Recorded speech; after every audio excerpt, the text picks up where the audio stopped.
Okay, so this is the historic storm they're talking about. It's about 3 a.m. in the morning, and it's completely snowed in, and the roads are absolutely deserted.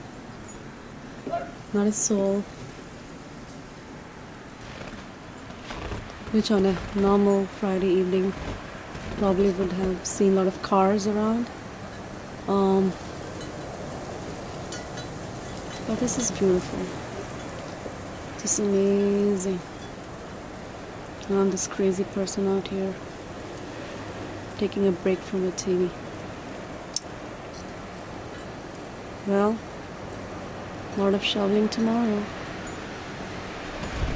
Until then, good night.